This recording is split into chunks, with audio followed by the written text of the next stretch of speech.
Go ahead. Hi guys, thanks for joining us today. My name is Peter Vanos. This is Zach.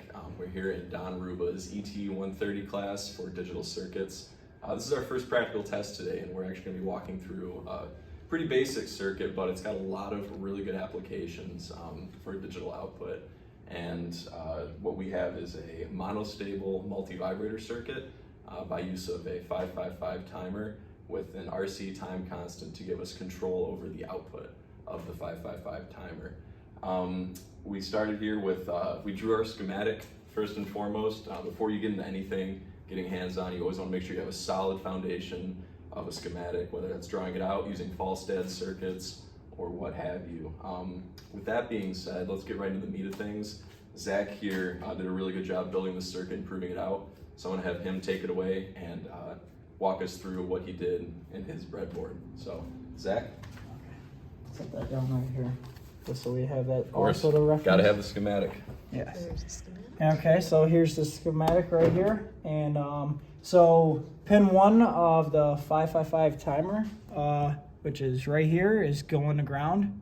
And that is also connected to, from ground to the push button, and then back to, on the other side of the push button is going to pin 2 of the 555 timer, which is a trigger.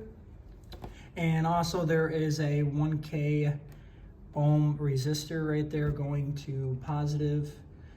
Pin 3 is coming off of the 555 timer, which is the output going to, well, it's actually 2 1Ks and a 100 ohm resistor, which equals 600 ohm in all. And then going to the LED. After the LED, go to pin 4, which is reset, and reset just right to positive 5 volts. And then pin 5, we don't have that.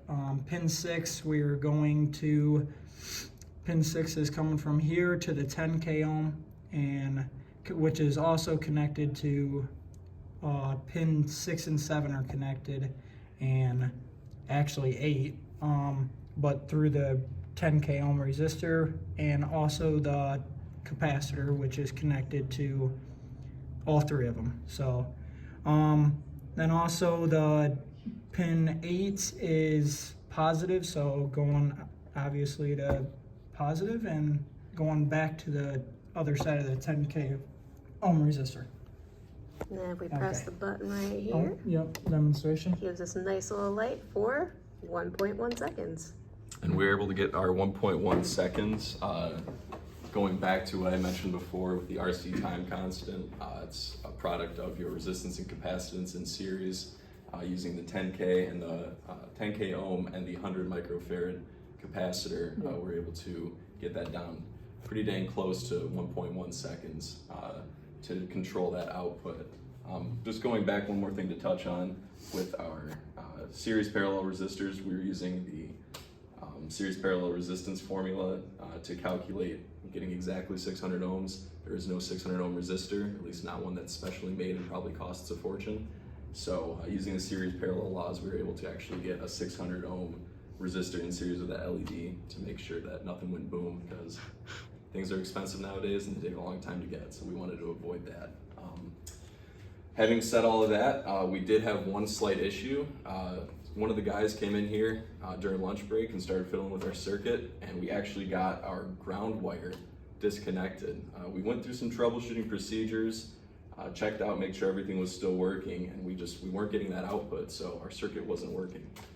Zach did some great troubleshooting, gave everything the tug test, made sure that the wires were going where they were supposed to go, and sure enough, this ground wire right here was not connected, not allowing us to complete our circuit and not giving us an output. So excellent troubleshooting by Zach, and that was a fun little bug to work on. I think having said that, that just about wraps everything up. That's about all. Can't forget to shout out the lovely Emily behind the camera. She's making things happen. We appreciate her. And great job by the whole team. And this was a really fun circuit. So thanks a lot for watching, and we'll see you guys next time.